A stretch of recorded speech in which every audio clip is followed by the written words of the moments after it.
I'll call the ZBA Board meeting to order at 7 p.m. on September 8th, 2008. Please all stand for the Pledge of Allegiance. I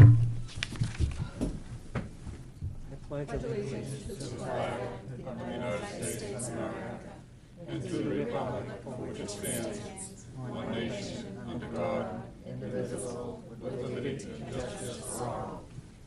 Thank you.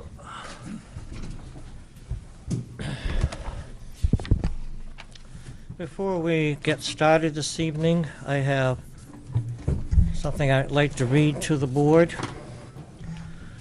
This is from Dana J. Glennon, 2 Beach Street, Newmarket, New Hampshire, 03857, to the citizens of Newmarket and the Zoning Board of Adjustment members. During the past 2.5 years as a member of the ZBA Board, and having served as the chairman for the past 2.5 years, the time has come for a change for me. So effective immediately, I submit to this board my letter of resignation, and I do this with a very heavy heart. My goals have been and will always be to do the right thing for the citizens of Newmarket. For those of you who really know me, that has always been my mission. Please do not misunderstand my intention, as I do not plan on leaving, but to continue to work hard for Newmarket, perhaps in different ways. I firmly believe back in February a clear message was sent by the ZBA Board regarding the M1 district. It's not business as usual. As a result, the Town Council has charged the Planning Board members with the task of rewriting the M1 zoning. Within the next few weeks, their hard work will be sent on to the council and onto a public hearing.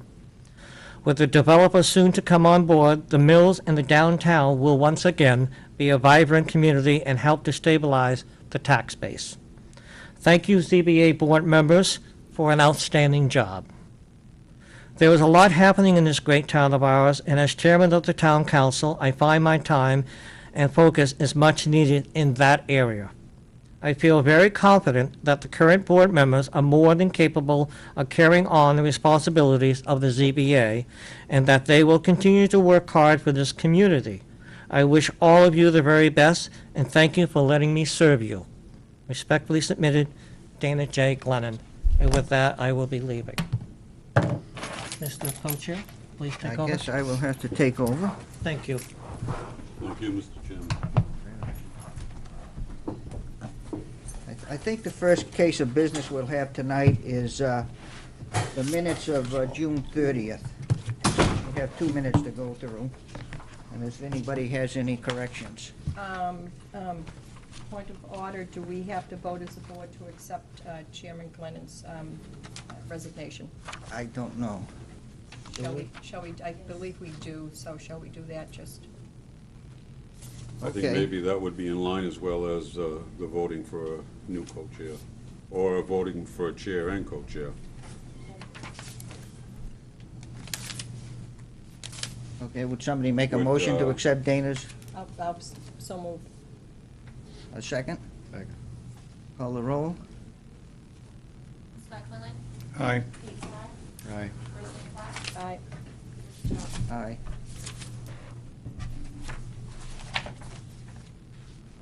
Now, do we have to, Well, to the board, I'd ask the question as to what are the rules of procedure, and if the rules of the procedure contain the directions for, or the language for, a new chair and a co-chair. let's put it this way. As the vice chair, I'm acting as the chair now. Yes. I'll hear the meeting tonight, and then I think we should discuss it. I agree. In the form of a motion? Yeah? Yeah, I'll make a motion that we recognize Vice Chair Shelton as the presiding chairman this evening, and we take up any further issues, or the issues of chairman and permanent And chairman vice and chair. vice chairman at our next scheduled meeting. I think I'll second it. Discussion. Yeah, any Rules of- discussion? Robert's rules, I think you would serve as chair, that's why you were voted. You would Right. serve as chair until May, until we have other members here, who leaves and who comes on, and at that point. So basically, you would be chair, and we have to look for another vice chair, and we should do that at the next meeting. I have no problem with that. Want to call the roll? Scott Quinlan. Aye. Pete Carr. Aye. Roseanne Cox. Aye. Richard Shelton. Aye. And should we appoint, another point of order, Mr. Chair? And I have to appoint Mr. Watson? Mr. Watson as an acting member, voting member. Yes, sir. Yep. Now, we have the June 30th minutes that we've never approved that we have to go over. Has anybody got any corrections? If not, I have a couple.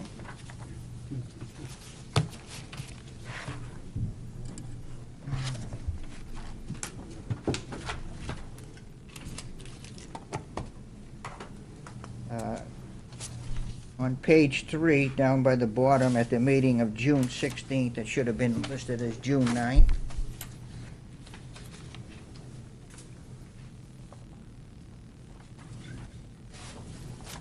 And on page 13, at the bottom of page 13, Stanley Vanowski noted that he had a letter from Arlene Artifict, but her name is actually spelled, I believe, Earleneonufrak. And that's a correction in 2 places in that last sentence. And that's all I had. Would you say that again, please? Spell My that name? again. Yeah, spell that again. Earlene, and the last name is Onufrak, Onufrak. Well, that's close. Whatever. And that's all I could find. If anybody has anything else. I'd like a motion to accept the minutes if there's no other. Motion to accept the minutes of June 30th, 2008. Second. Call the roll? Scott Quinlan. Aye. Pete Carr. Aye. Michael Watson. Aye. Roseanne Cox. Aye. Richard Shelton. Aye. And then we had August 18th minutes.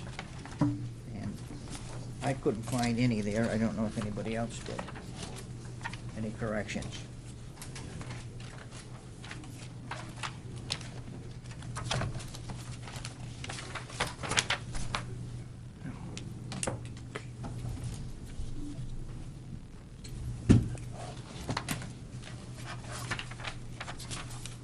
Any?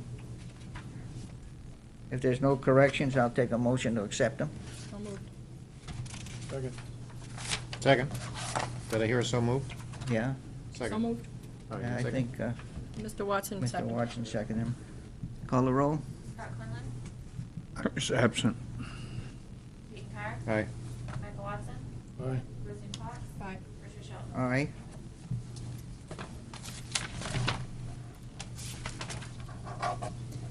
Now we get on to regular business. The zoning board of adjustment public hearing to be held at 7 p.m. on Monday, September 8th, 2008, in the town council chambers of the town hall concerning a rehearing of the following application, where the applicant requests the amendment of a condition of the original approval stating planning board approval be obtained within 6 months. And then down below, 282 Middle Street LLC for a variance referencing Section 301 road frontage of the Newmarket zoning ordinance. The applicant requests a variance to permit the future subdivision of one lot into 2 lots, one having an area of 2.065 acres and a frontage of 200 feet, and the other having an area of 5.432 acres and frontage of 25.96 feet, where 200-foot minimum frontage is required. The lot is located at 71 Packers Falls Road, tax map U1, lot 22, zone R1. The applicant was originally approved with conditions on May 5th, 2008. Now, I've got one question with the Yes, sir. administrator. Are we hearing the whole case over, or are we hearing? The conversation in the past has permitted the board to address that singular case that the applicant has brought forward. But I think it's at the pleasure of the board as to how they want to hear the case, whether it be that one fact or if they want to hear the entire case. As it's a new hearing. Well, it's actually, I think we're at a continuation of a hearing from the Yeah. last meeting, aren't we? Well, we never did. We never continued it? We never, I don't think we ever continued it. I know, we never continued it. And the public was duly notified legally, Right. Yes, and the language in the notification was for a rehearing yes, on the grounds of the 6-month condition. yes. So, do you think we should hear the whole case or what the applicant's requesting? I think that should be the board's decision, Mr. Chairman. What does the board wish to do? Hear the whole case or the frontage issue of the time limit of 6 months? I would go with the 6 months myself. So would I, but I leave that up to the majority of the board, of however they want to vote on it. I think I would go with, I would also go. yeah.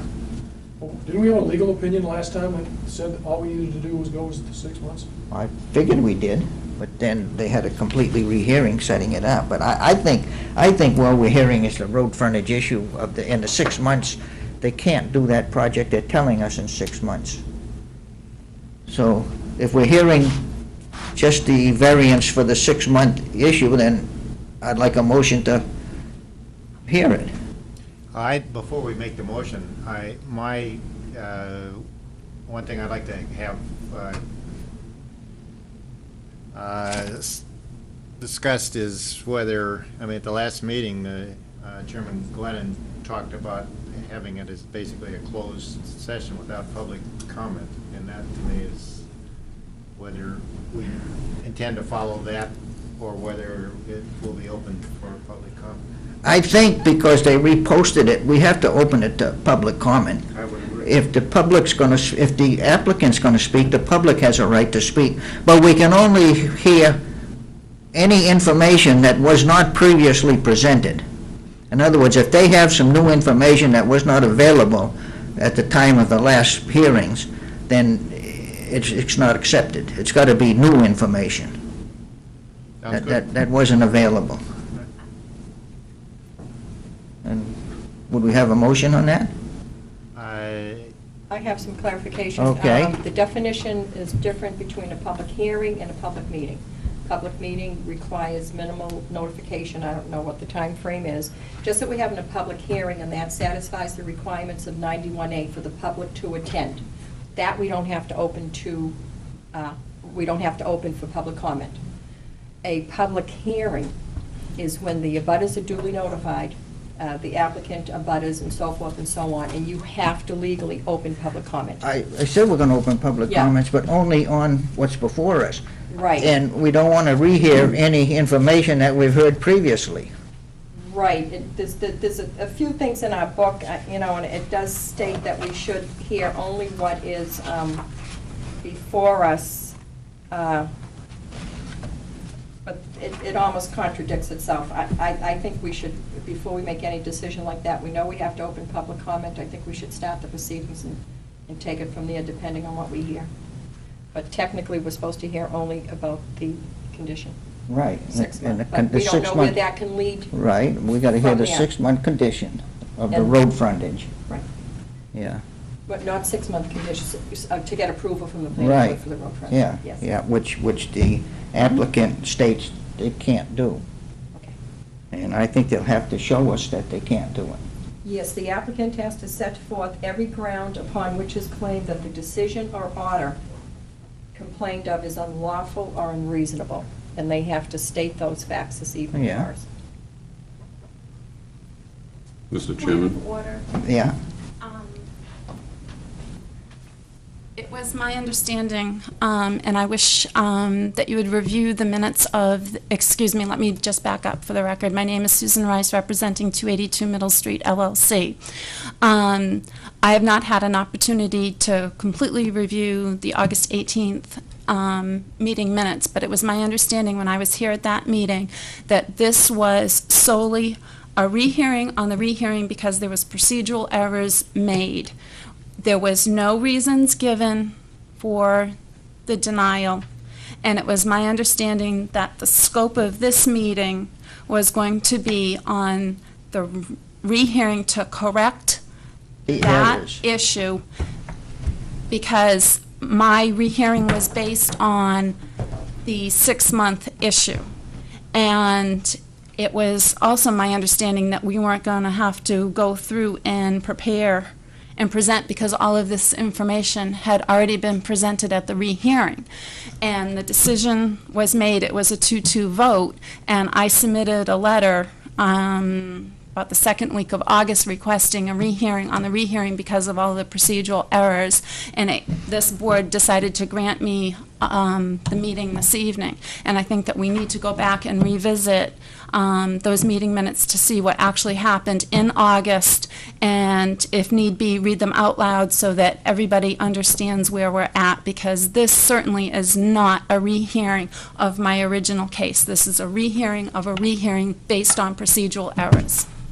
I believe that's what we just. And I think that's what we agreed upon at the time. Yeah. Where is the applications, what was sent out to the abutters? I don't know. Mr. Chairman? He sort of threw it over here. I Right have here, right here. Yeah. Chairman, Yes. a note from the Administrative Secretary. All abutters were notified of the public hearing, certified mail.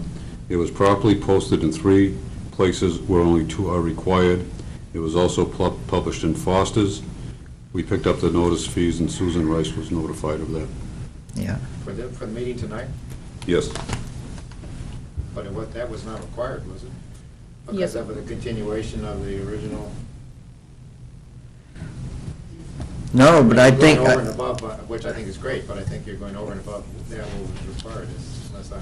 Do we have the minutes to April 18th, you said? Yes, I would like to see the minutes of April 18th, because I think I even specifically asked the question whether, how to handle this whole Would thing. you- Oh, wait a minute, we had that meeting, and then we had another meeting, and at that meeting, we motioned to hear it on the condition. And that's how the application was written out to the abutters. Okay. I think you will find that I had a rehearing in July, And that's when, and then there was the errors that were made. I wrote a letter, I want to say, and please don't hold me, I want to say August 12th. I submitted my letter, which was, I believe, 30 days after. so we had, I don't know And you what the had hell- that. You had the meeting on the 18th, in which you decided to grant me this hearing this evening, which is a rehearing on the rehearing because of the procedural errors. Suggested And the that procedural error was, Yeah. were you going to grant requested something it. different other than the 6-month approval that I needed to obtain from the planning board? And Yeah. that vote was 2-2. And no Seeking a reasons for rehearing on the denial were given. rehearings. Based on the items listed below, these are errors in the procedure of the meeting, July 14, in which the applicant contends hearing needs to be renoticed. Contends that this hearing needs to be renoticed and reheard due to the explicit serious errors. August 12th was your letter? okay, so I tonight's, believe, you should have a copy of that. okay, so tonight's a rehearing. Is there a copy of the August 18th minutes that I could look at? I don't know. Have the 18th meeting? These are, I think these are all of them. This is the letter that she wrote asking for Right. the rehearing that was never really read to the council or to the Right, public. right. Scott, do you have your 18th minute? I do. Can I see the minute? This is from Walter Mitchell. We also had a letter from the city attorney, Gardner, Yeah. which I didn't bring. This is, you may. My name is April Holke, and I live at 73 Packers Falls Road. I'm seeing board members here who have not been involved in this all the way through, and I'm concerned about that. And the other thing is, just by the fact that there was discussion amongst the board and people expressed their opinions, reasons were definitely given why they did not want the extension, because they discussed it. they talked about it, they said what they felt, and they talked about it throughout the meeting. So, yes, reasons were given. Mrs. Hopi, only the member has a right to recuse himself if he feels that he should. Other than that, he can hear the case. How do we know he's read all the background on it? Well, that's what I'm asking. Well, you. that's all I'm asking. that's not my call. That's I'm just the asking. member's call. I'm I just can't asking. recuse a member, only they can recuse himself. If they feel comfortable, then they sit here and are a voting member. And that's fine, but Okay. I'm just Yeah. asking. Okay. the background. Yeah, but that's what it And is. I do believe I have a right to know Oh, whether they have yeah. background or not. Well, that is something that is up to them to decide. I'll speak to that if you'd like me to. You can? If we only decide tonight on the question of the 6 months extension, I was at the meeting where that was discussed. Right. So I have all the background on that. I have gone back and read the complete file. I don't maintain that that's the same as having been at all the meetings. Right. But I was at the meeting where this question was Yeah. discussed. There's one thing I'd like to say about that. That 6-month condition was based on information that was from the abutters on April 21st. And that information, there was an enormous amount of information given out on that night, and that has a major effect on this 6-month. And also, Susan Rice mentioned that there was a rehearing in July. It was actually in June. The reason that was denied was, the reason it was voted that way was because the 20-foot space, that it has to be 20 feet between an abutter and this driveway that they want to come up with. And if they put 20 feet between the two, they can't meet the frontage, and that was the biggest thing. Well, there's another paragraph to that, what you're reading. There's A and B. You're just saying A. B, the state can have them move that road if they want. But there's more to the paragraph than what you're seeing if you read the whole case Okay, but on do we that. consider There's the A and B. state's You're only looking at A.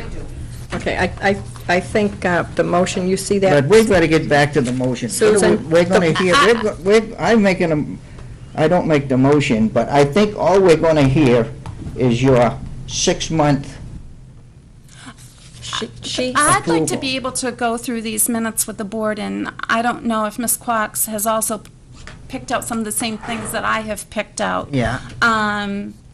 And I would rather take the few minutes right now so that we're all, Okay, and then I'll open it Instead of up, having another whole I'll open it up for you to talk, and then obviously, the abutters have a right to speak also. that's fine.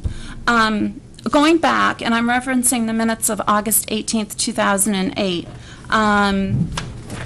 there was a letter submitted by Chairman Glennon by Attorney Walter Mitchell dated August 15th, 2008. It says, "Thanks for your call and for discussing your concerns about a motion for rehearing the ZBA has received. I understand that the underlying hearing was on the question of whether to grant an extension of a condition on the earlier grant of a variance. The original condition allowed only 6 months for the applicant to also gain approval from the planning board, and the applicant was again before your board seeking extension.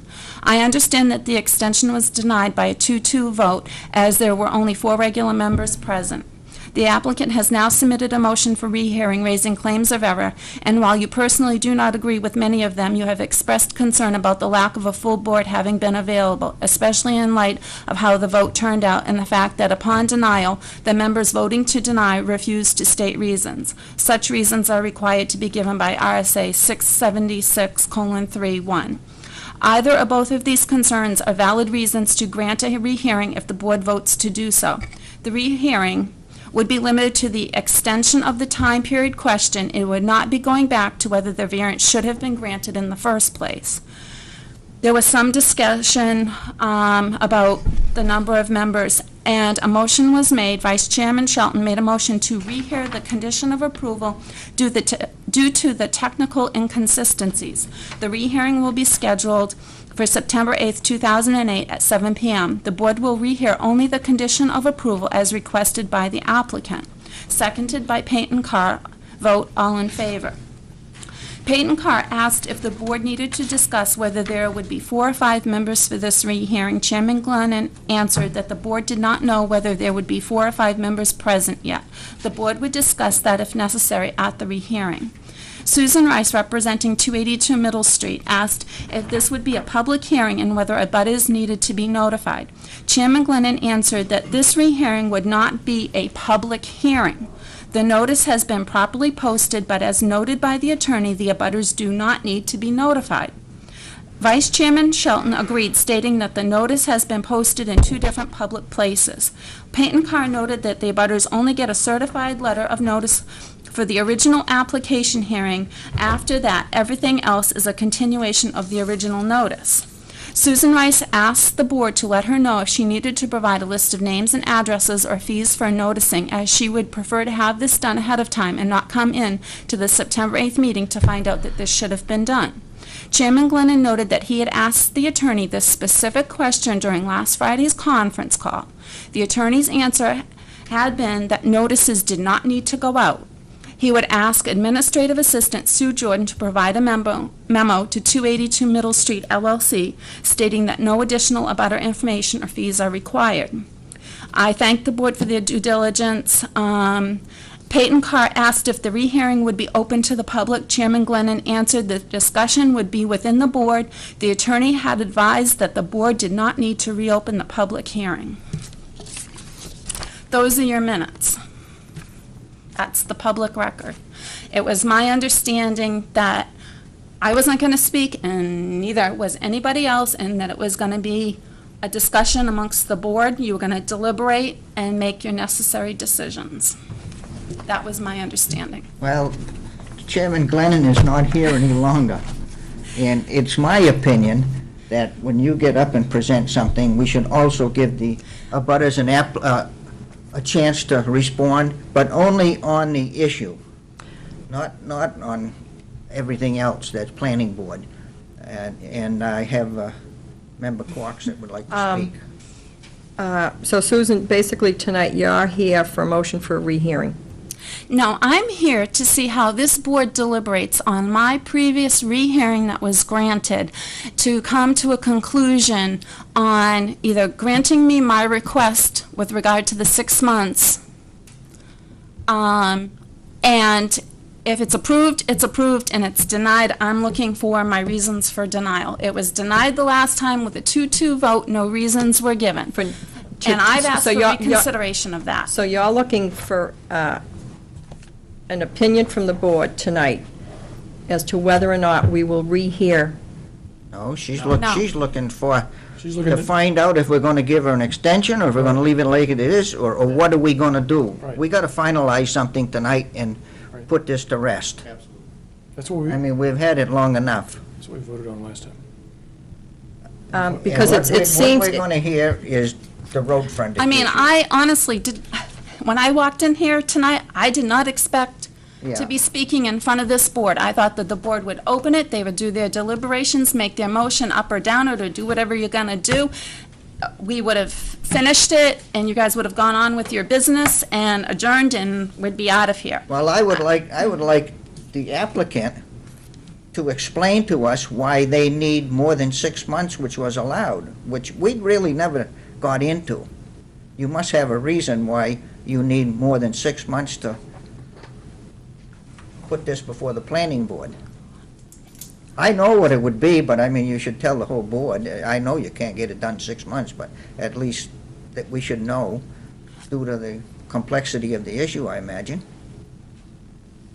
And am I opening myself up to quote-unquote a rehearing of this by answering that question? No, I just want to be very careful how we proceed and how this whole rehearing came about and what its purpose is. I don't mean to be challenging you, Vice Chairman I think your rehearing's Shelton. before us because you can show that in 6 months, you can't get planning board approval. Point of question. Yes. When does the 6 months start? Okay. Well, I think the If you, no, it does not, because I have consistently appeal. filed appeals. It does not start until a final vote A is taken. final vote, or the last dog sings, as I like to put it. So that's, May I? We have, if I read what she asked for in her application that went out to notification, if I read the motion that you made, Mr. Chair, the board will rehear only the condition of approval as requested by the applicant. Right. Okay, so do we have two different things as to what the motion was made at our last meeting regarding tonight and what that was? We had a chair step down, we had a new member come in. There has been several technical mistakes. Right. It has been going on, it has been as convoluted as it can get. I think in order to clarify everything, because I understand you spent 3 hours going over minutes and so forth, trying to educate yourself on it, so he has a heads up on it. And in light of the fact of whatever, it's in our book, I think we should have a rehearing to clarify everything, so there's no mistakes on the applicant's part or on the board's part. And I suggest, we've all been there, done that before with this applicant. I mean, there's, and I think we should rehear the entire case. I don't That's- think so. I Just think to what's clarify before us is everything. what she requested, and what our attorney told us. We're gonna rehear Mhm. the point that she's looking for, and that's on the 6-month condition. And that's what we're gonna hear. Mhm. And I'm only one vote, but it's up to you people. I think what we gotta do is what the attorney told us to do, not hear the whole case, just what's in front of us. I think, may I please speak? Yeah? I think what it says within your minutes is Chairman Glenn had answered that this rehearing would not be a public hearing. The notice has been properly posted, but as noted by the attorney, the abutters do not need to be notified.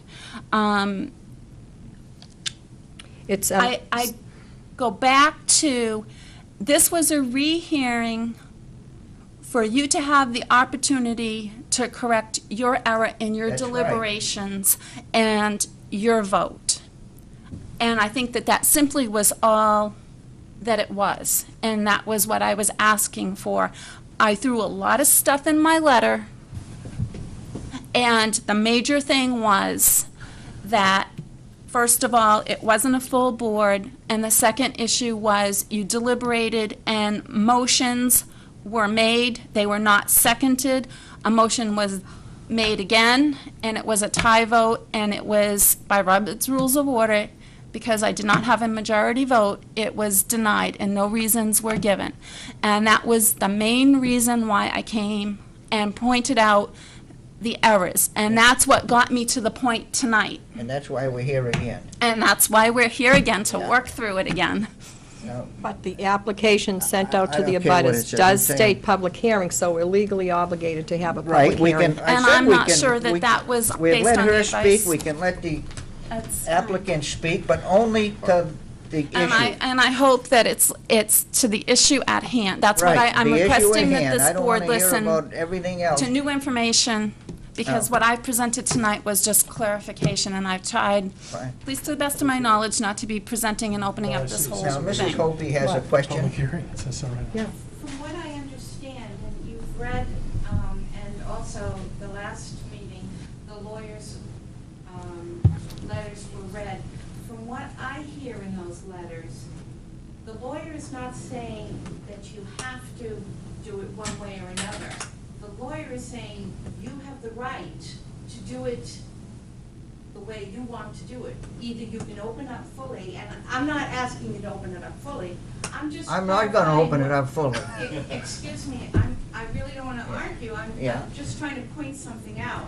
The lawyer's letter says that you can, from what I'm hearing, it read, it says you can, but you don't have to. It's at the board's discretion, is what it says, and I think that's an important point.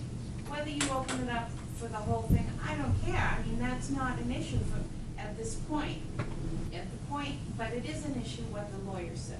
And the lawyer said you have the discretion. as a And board. that's why I'm asking for a vote on that, Okay. which we haven't got to yet because everybody wanted to talk.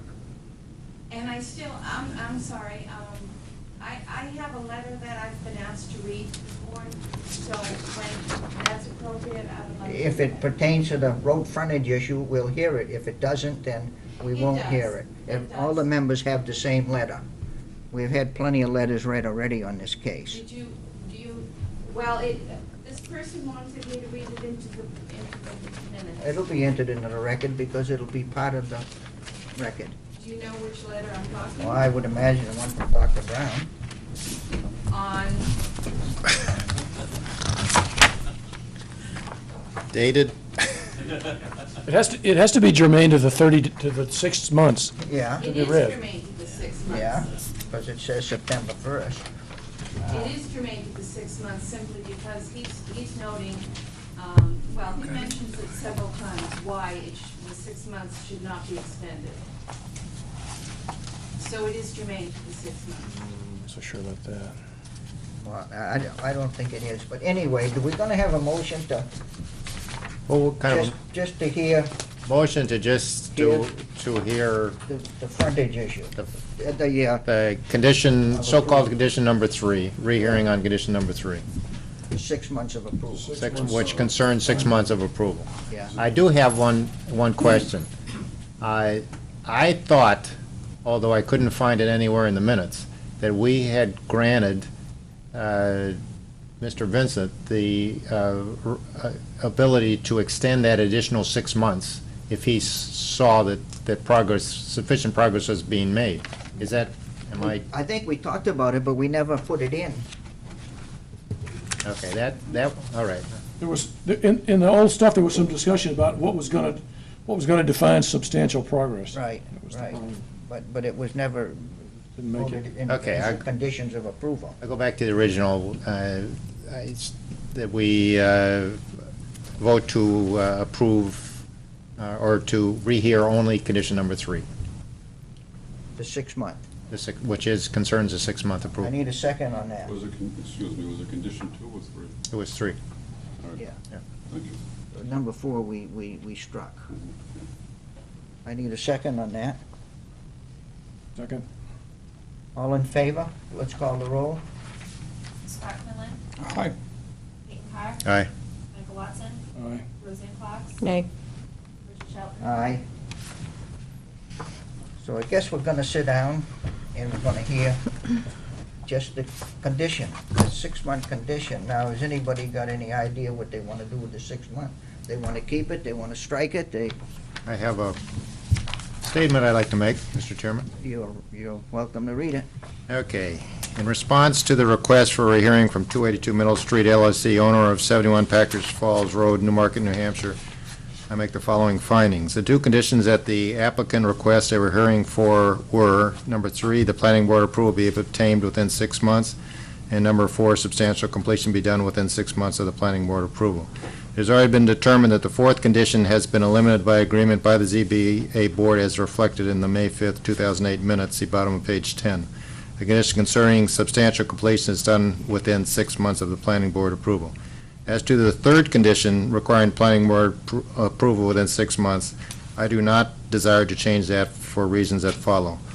I do not feel that any subjective data was given by the applicant that proves that they would be unable to meet this condition.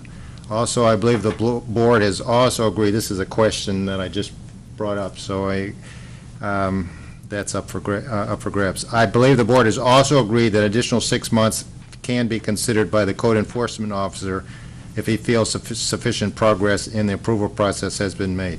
If that is not in the language, I would suggest that that be added. That's the only change I would like to see.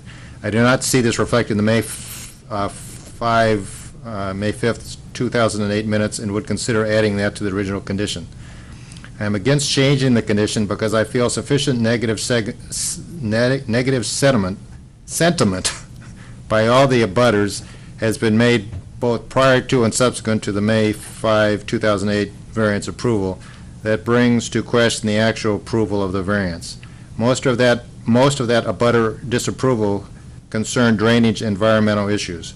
One of the abutters with the strongest concerns was unable to attend the April 25th, 2008 meeting due to a variety of reasons, including that they had been led to believe that the variance approval would not be granted and that they had to travel over 5 hours to attend the meeting. This was a meeting where I feel sentiment for the eventual approval of the variance was developed, so their absence was essential to the approval. Due to the number of meetings in a short period, there is also concern that the minutes were not posted in a timely manner so that this abutter could keep track of how things were going with the approval process. I really realize that the original variance request was just for the 200-foot frontage requirement, and that it had been alleged that the DOT had no problems with an additional driveway. But during the extended hearings, this was originally heard at our January 7, 2008 meeting and at many subsequent meetings, reference was made to include issues that especially considered drainage. So though the planning board would normally consider this issue, I would feel that it could also be taken into account by the ZBA in making its decision. If the applicant should experience difficulty obtaining approvals from the DES, I feel this would be an indication of the complexity of solving the drainage problems, giving further credence to the abutters' concerns. Does anybody else want to talk about it? I'm going to let the public speak after. If not, I've got a I few. have something. Okay. When I was going through the information, I couldn't find a discussion of the 6 months anywhere. I couldn't find where the 6 months came from.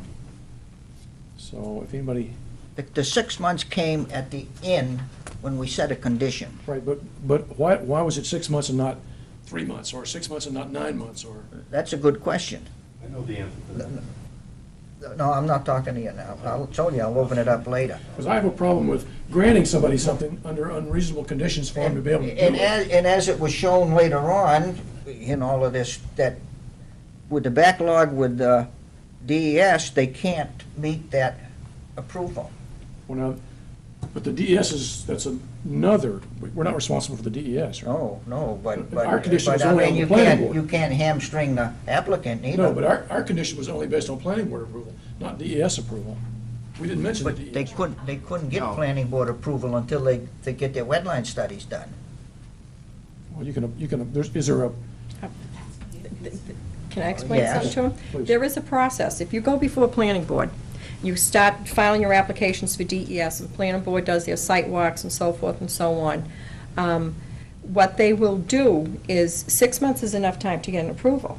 If you don't have your DES approvals, or any other state approvals, they know that they take some time. They give you a conditional approval, because I just went through that. They give you a conditional approval that's good for 6 months from that date. And they say, this is a conditional approval, and they list the conditions that you have to meet in order to finalize that approval. And one of them will be getting the final approval from DES or anyone else that the planning board wants you to get approval from.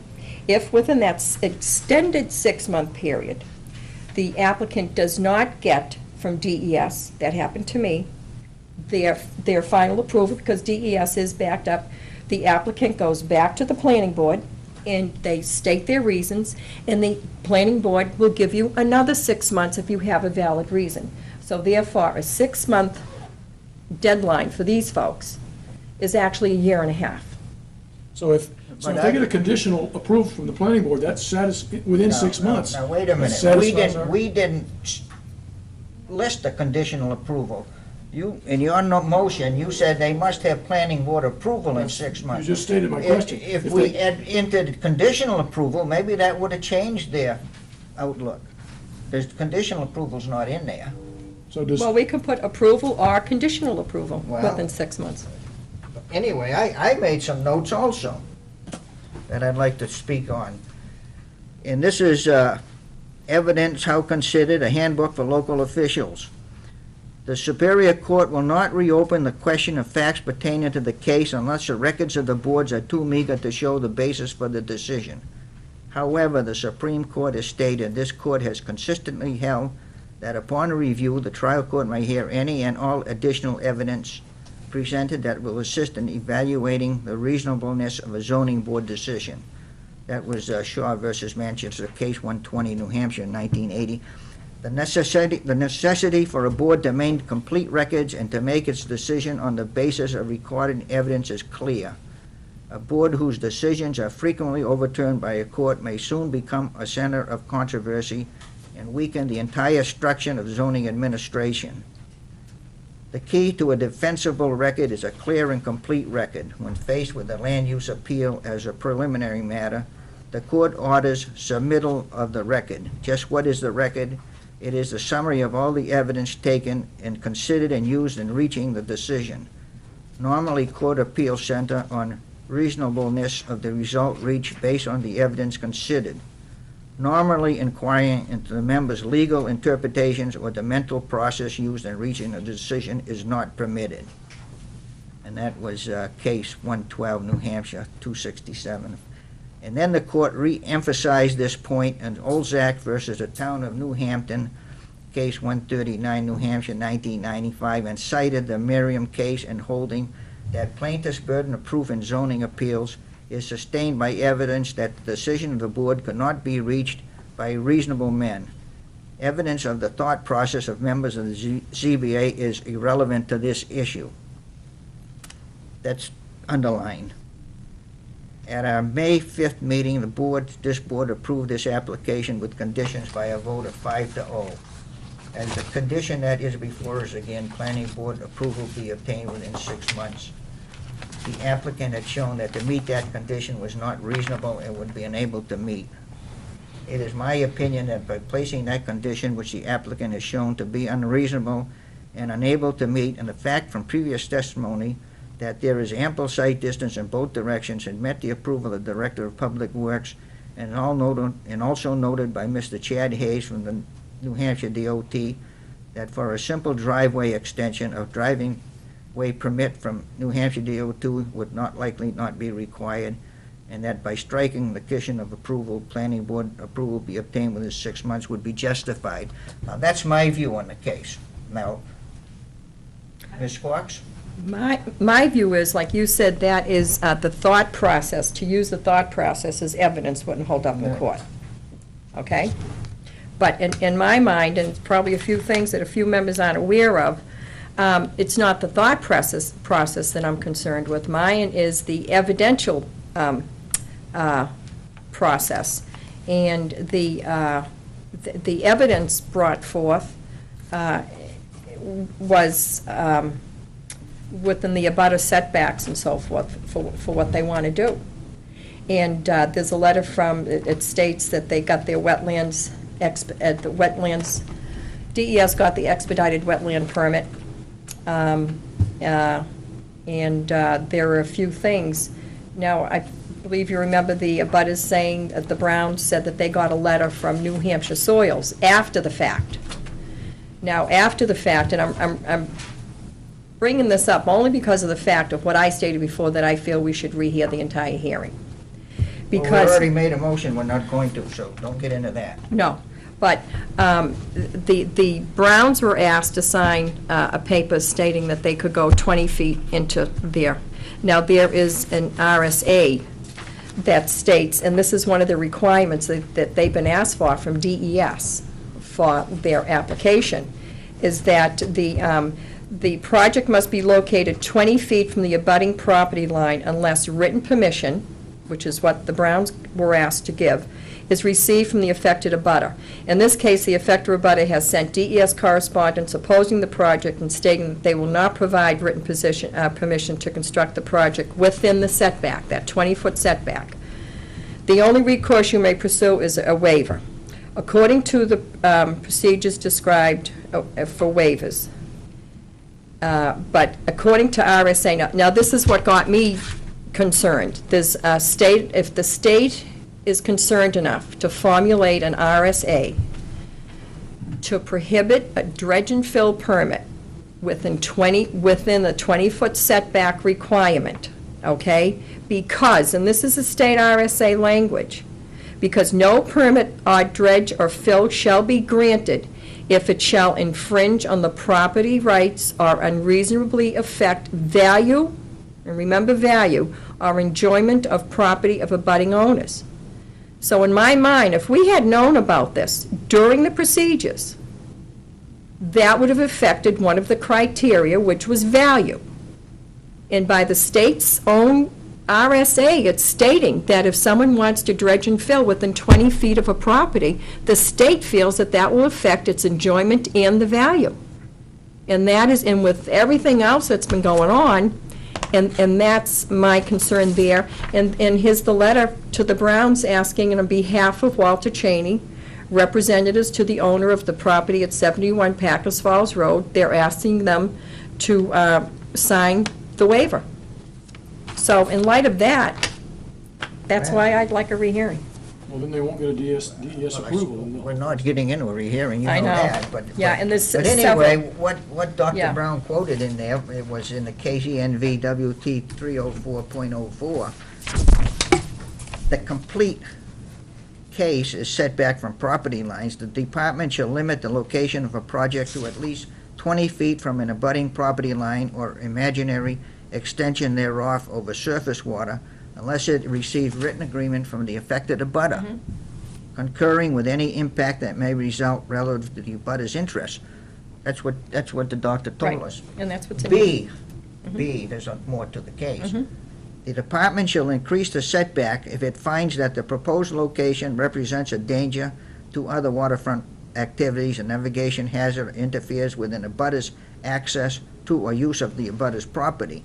And then it goes on to a source for a new case, which goes all into a soil scientist pages and pages of what's got to be done, which I don't think, none of us are a soil scientist. Maybe you are, but I'm not. So beyond that, I don't think we get in.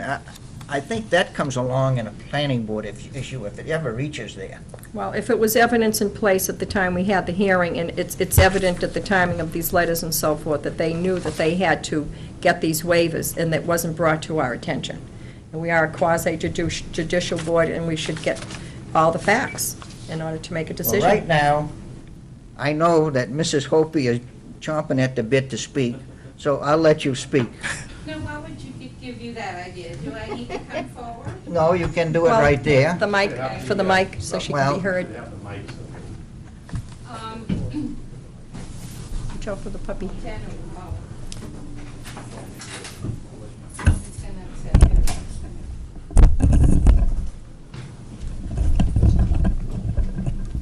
Okay, can you make it? That's good. Doesn't have to be too close. I'm not really chomping at the bit. Yeah. One of the things that I'd like to address in what you said was that you quoted that if boards were to do reversals, then there would constantly be boards making decisions and going to court to have reversals. Nobody's asking for a reversal, number one. Nobody has asked for the variance to be reversed. We lost the time to appeal the decision because, again, a board member had told us that it wasn't going to fly. So we told the people who have the most to lose not to bother coming up here. Now, the other thing is, something that you said also was that the applicant provided evidence, or was it you that said? Somebody said the applicant had provided evidence that they couldn't do it in 6 months, and I haven't heard any evidence that they can't do it in 6 I months. stated the opposite. Pardon me? I stated the opposite. They stated the opposite? I stated the Oh, opposite. you stated the opposite. Okay, another thing I want to address is the fact that a four-member board is a quorum. It does not matter that you only had 4 people, because that's a quorum in this size board. It wouldn't be a quorum if you had a 26-member board, but it is a quorum in this board. Now I won't do any more of that. I just promised that I would read this, so I need to do that just because I made a promise to somebody. I do have permission. If you would like it, I will give it to you. I don't think we're gonna hear that whole letter. That whole letter pertains to a lot of things that don't even agree with the road frontage. He wrote the letter because by having by allowing more than 6 months for them to get what they need to get done, they may move forward. And as it's clear now, 20 feet from their property would mean they would have to bring their frontage even further, which means that the frontage that they're talking about, those numbers are going to change.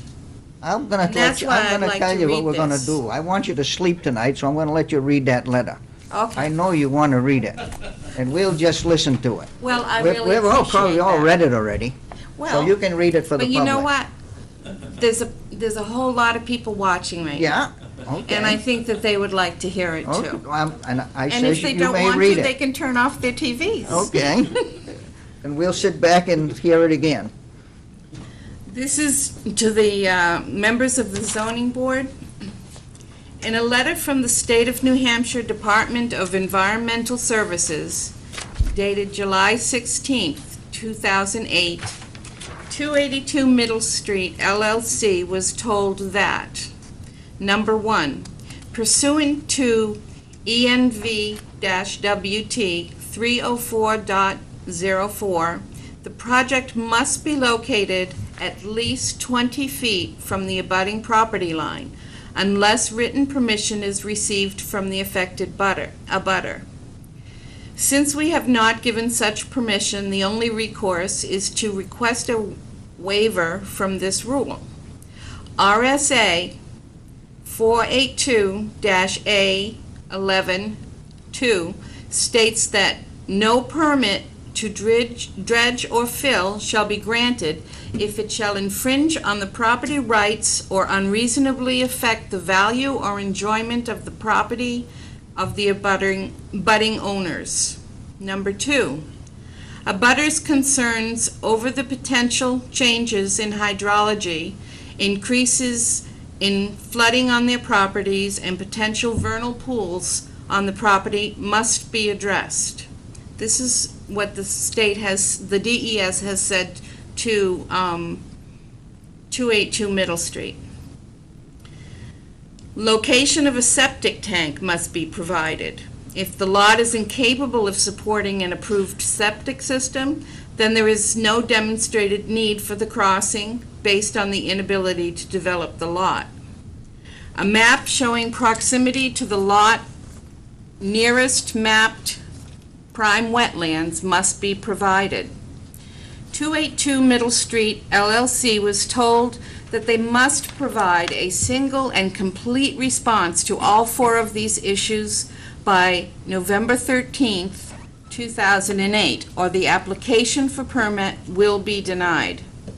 Mr. Cheney and 282 Middle Street LLC have the option of submitting a new plan that includes the additional information demanded by the state of New Hampshire.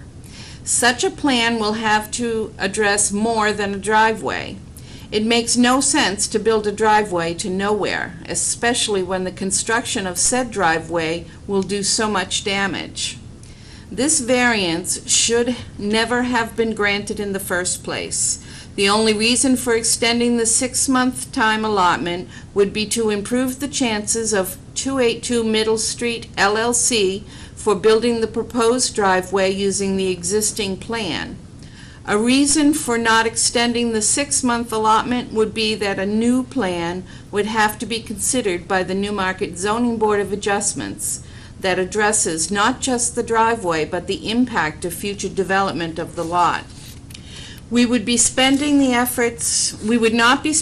efforts and resources that we are spending if we did not strongly feel that the driveway proposed by 282 Middle Street LLC did not substantially impact the value of our property and cause fragmentation and deterioration of a valuable ecosystem.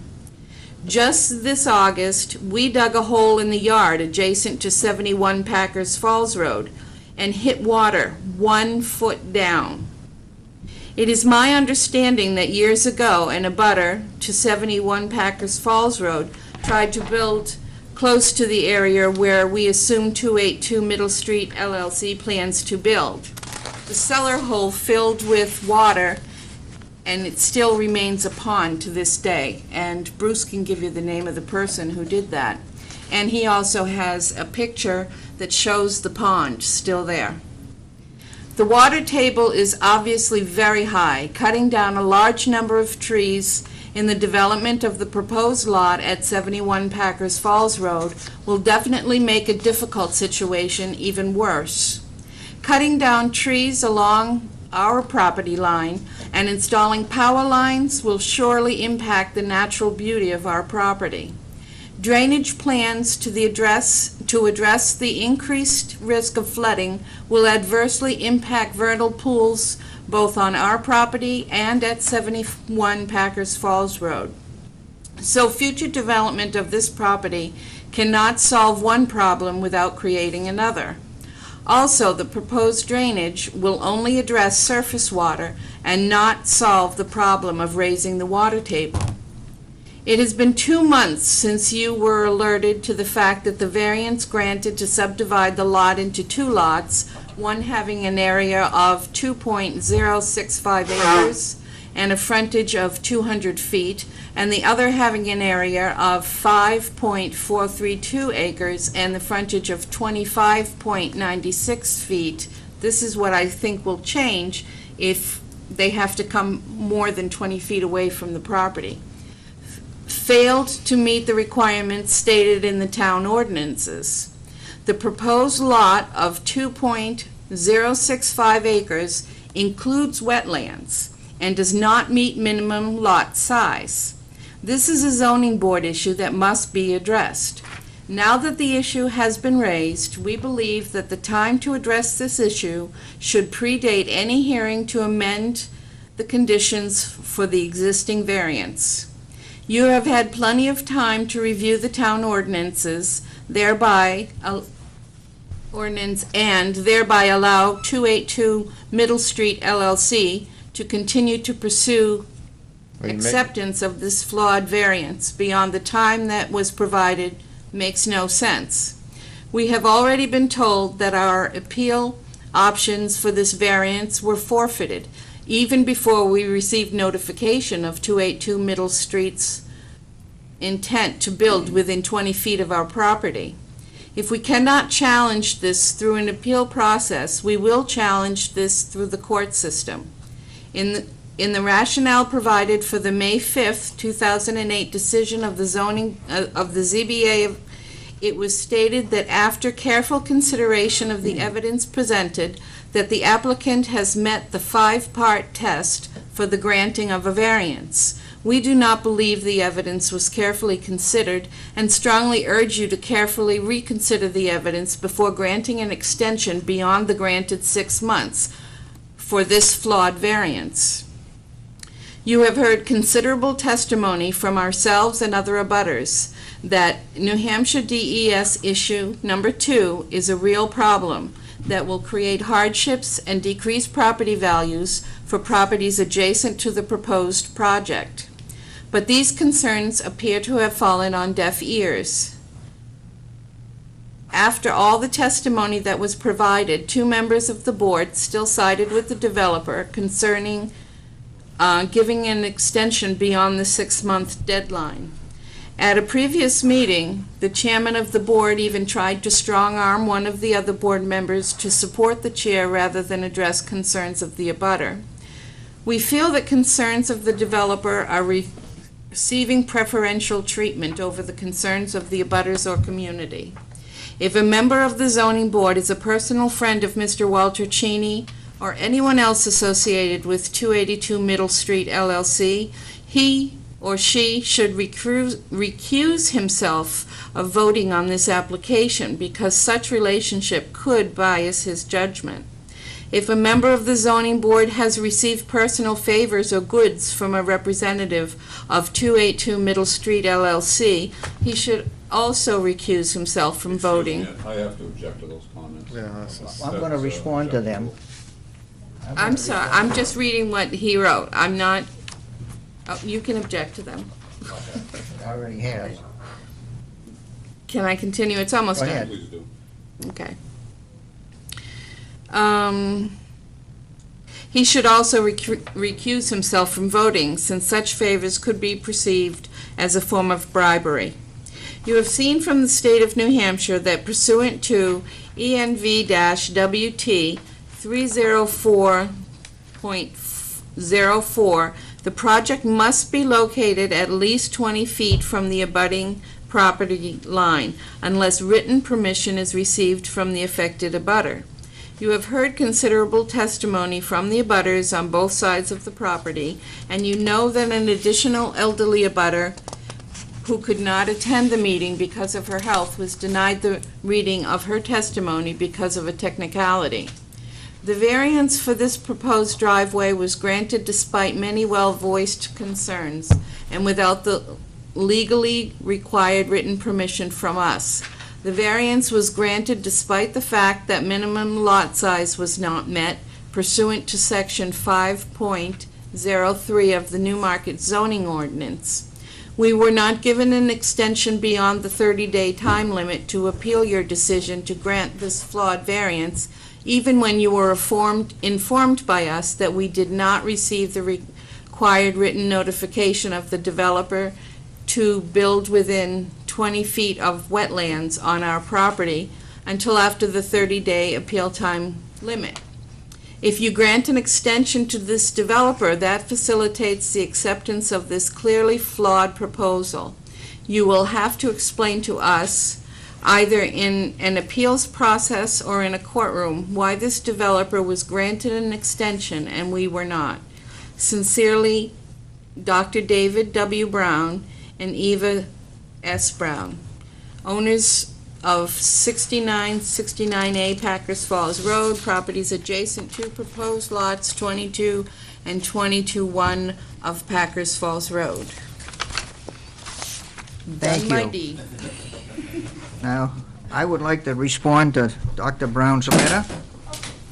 It is my opinion that it is in poor taste that David and Eva Brown would challenge the board's integrity to sit on this case, as they have stated.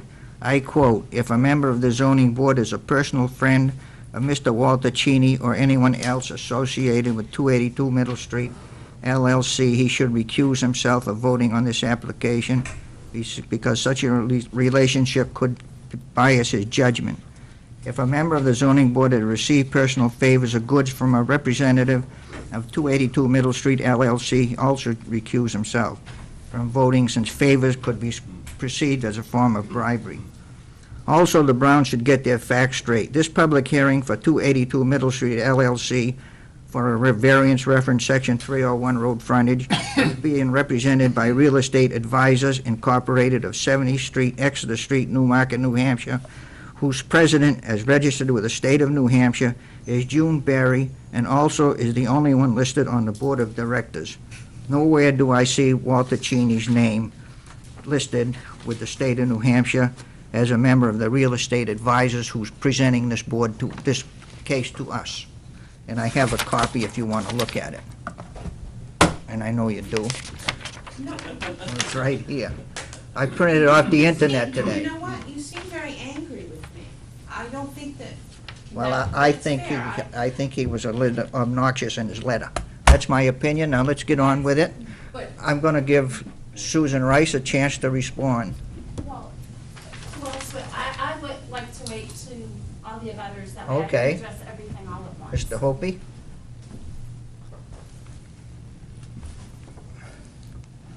Want to pull the speaker back over there?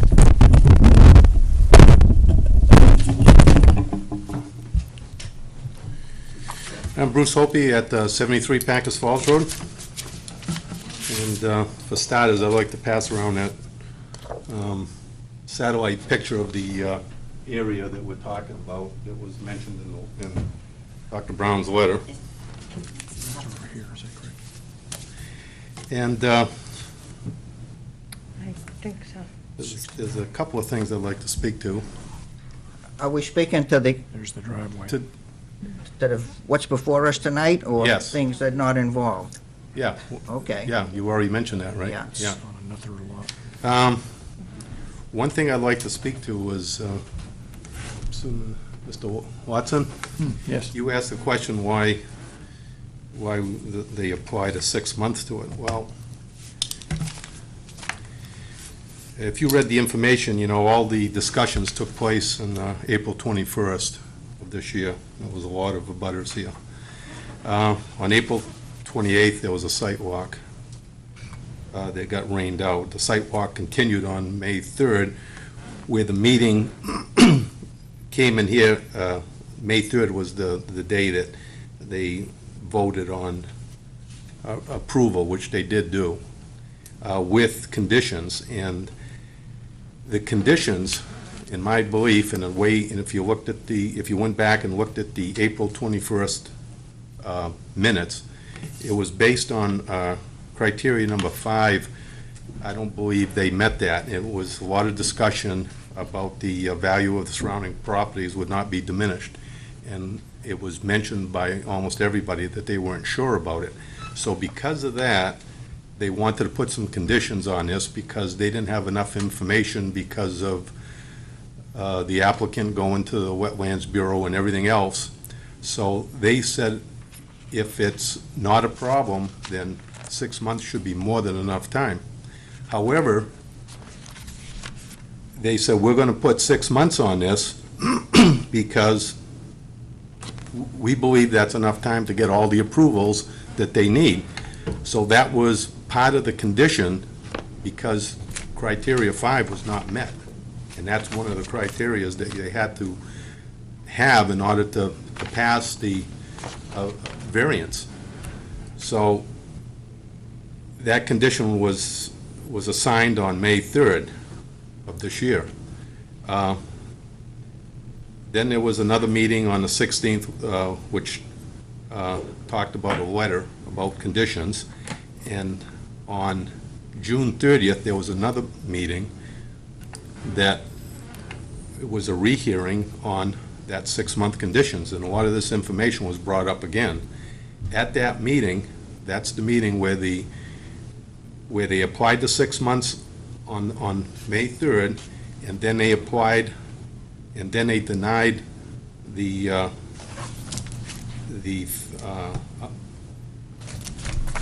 on June 3rd, the motion failed. And it failed fair and square, the way I understand it. And now, it sounds like there was a letter that was on August 18th, or a meeting, and then now we're here again tonight. So I'm saying, how many times do we have to vote on this thing? You know, I mean, that is part of the condition dating all the way back. And that's why I strongly say that if we allow that 6 months to go on, then we're throwing everything that happened between April 21st until today out the window. That's how I feel about it. And I've been here more than once showing my concerns about the water table out there. The water table is so high that what they're gonna do is make the water table go higher. And I don't know if the minutes of the 21st that you read showed it, but I got sump pumps running all the time. And if that goes up any higher, I lose my cellar, furnace, everything. And all the other butters, there's a lot of other butters that have the same concern. And a lot of them just, from all these meetings, they just gave up. But they have the same concerns, and there's a lot of them. And now the Browns are involved, and they have a very similar condition, so I don't believe that 6 months should change, because that throws all the voting that was done in the past out the window. And that's how I feel. And that's all I have to say. If you got any questions, Bob. I think we didn't meet on June 3rd that you mentioned. Oh, No. May 3rd, it was May 5th. Huh? It was May 5th and not Yeah, but May I thought he 3rd. mentioned June 3rd. I don't His know. testimony. No, June 30th is when there was a meeting where the motion I thought you failed said to the extend 3rd. it. You said the 30th. Okay. Yeah, June 30th. Did I say May? Yeah. Okay. Thank you for your Okay. testimony. Thank you. Yeah. I have just one more thing to say. The reason that Walter Cheney's name keeps coming up is because he's the one that has been fighting us He's the one that's been coming to our house. He's the one that's been in touch with us. So that's why his name, and that's why his name keeps coming up.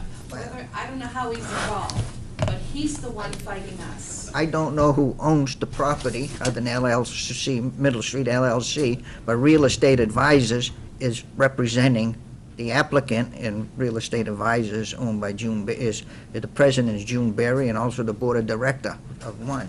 So Okay, that's fine, I'm just telling okay. you why his name keeps coming up. Okay, we all set there now? I'd like Susan to speak.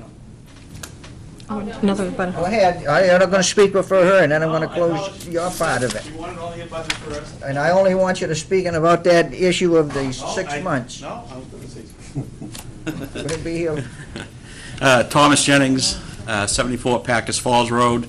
I'm the abutter right across the street from the Hopis and the property to be built. I represent my wife Stacy, of course. I'm not going to really get into a lot of things. You know, we could rehash stuff as always we have.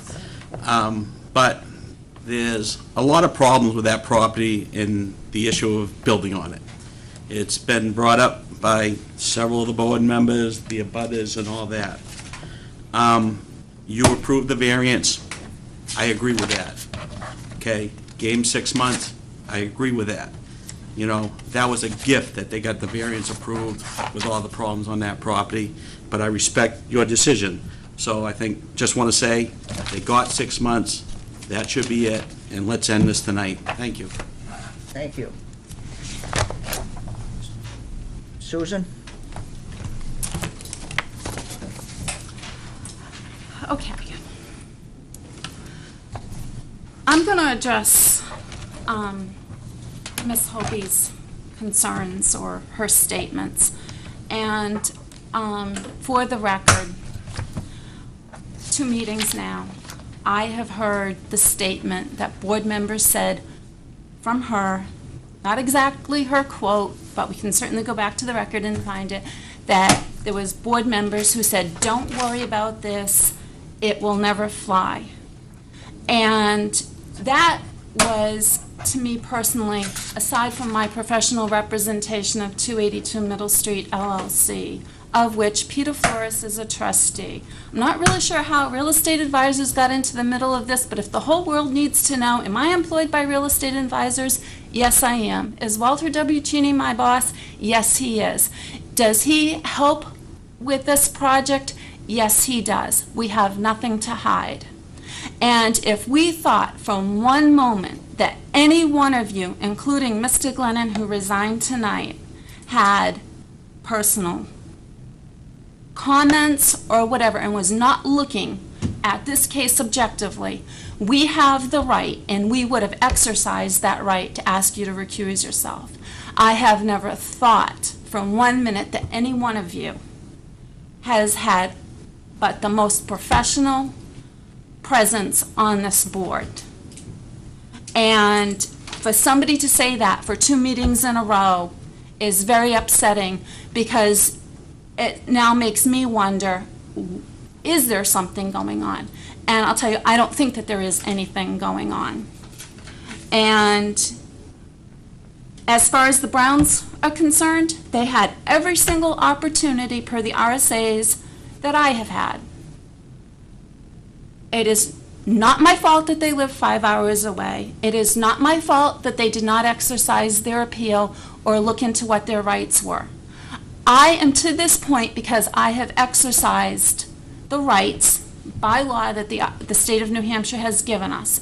And in turn, as I represent 282 Middle Street, I'm exercising those rights on behalf of that trust.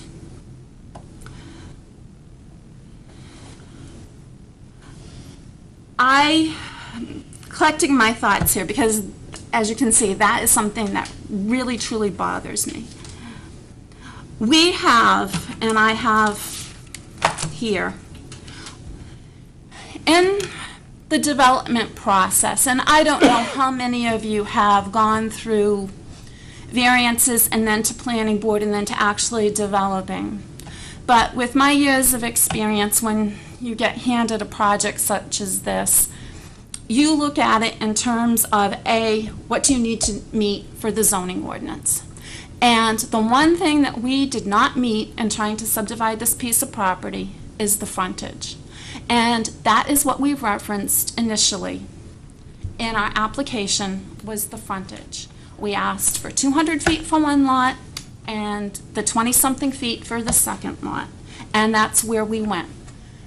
Once we obtained that variance, we went forward. We're not going to sink thousands of dollars into a project if you can't clear hurdle number one. And hurdle number one for us was the frontage. We cleared that hurdle with a condition, a very steep condition. It said planning board approval. It did not say planning board conditional approval within 6 months. We probably would have had a very different outlook on this if the word conditional had been put in there. We then, after we received our variance, we submitted, and I have a copy here from New Hampshire Soils, on June 13th, we were working with New Hampshire DES Wetlands Bureau. That is the process that you take when you go through a development and you start. Once again, do you meet the zoning? You clear those hurdles, you move on to the next step. And the next step is planning board approval. But before we get there, we have some work to do with regard to wetlands. Some preliminary work had been done. But you take the next step and you go to the next level and you start hiring more professionals and it starts costing you a lot more money. And at the same time, we started with the New Hampshire Department of Transportation with regard to our driveway permit. And I have signatures on here that go back to June 2nd, where there was from New Hampshire Soils to our office a fax memo with regard to applications and letters of authorization, which were actually signed on June 3rd. So we didn't drag our feet when we got the variance. We started going, and we're still working on this process. And part of the process and what we had proposed was that driveway was going to come within 20 feet. We don't get the permission, that's fine. We have to step back, take another look at it. That's what the planning and design process is all about. That's why you hire the engineers, the soil scientists, the wetland scientists, and you look at all of this. But then I look at this and I go, why are we even talking about this? This had nothing to do with my variance. My variance was on the frontage. And I have listened for several meetings of all of these concerns by all of these abutters. And it's not a frontage issue. A frontage issue was out front, not the subdivision. I asked for a variance on the frontage, period.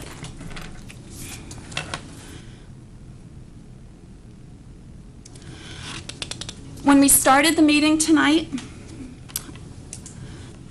I feel that Chairman Shelton was very clear in that we were supposed to present new information and not relive a reworded letter, and that is what we've had to live through once again.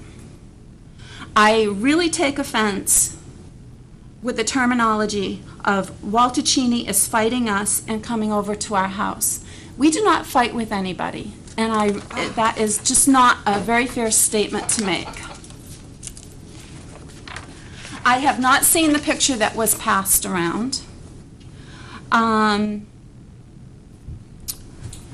And we went through this process, and I still go back to why we are here.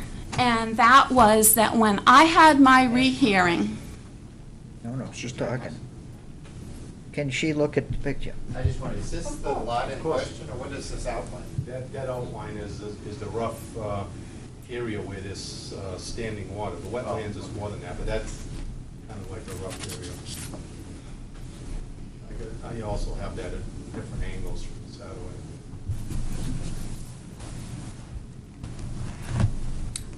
There's no soil scientist stamp on here. There's no wetland scientist. All it simply is an aerial photograph. Anybody can pull it off. I don't know what the scientific basis of this picture is. And that's what we have to comply with when we submit things to New Hampshire DES. We have engineers, we have soil scientists, we have wetland scientists that prepare our materials. I want to go back to the reason why we are before you tonight. We asked for a rehearing based on errors of procedure. I had written the letter. This board met on August 18th. And there was some follow-up or some work that had been done with your town attorney on the previous Friday. And Mr. Glennon sat here as the chairman of this board, and he advised all of you as to what needed to occur tonight.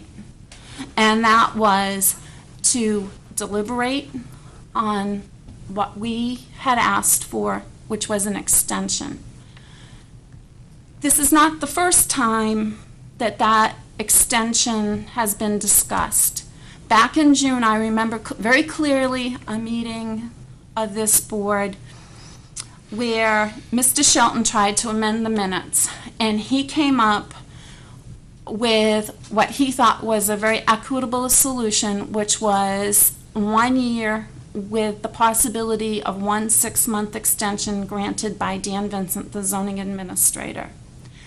And the board felt that they could amend the minutes. It was then decided at the next meeting that that could not be done and that you had to grant me the rehearing, which was my original request. So we went through this rehearing, and I don't mean to rehash this, but I just think that it's important to stop and look at the history of this case and the factual reason why we are here tonight. And we went through this whole rehearing process over this 6 months, and I did provide evidence.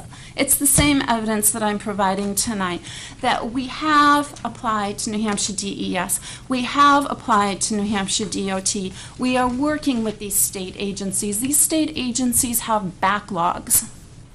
I have been to several seminars with regard to the new shoreline protection. You would not believe these state employees and the workload, and I've personally talked to several of them.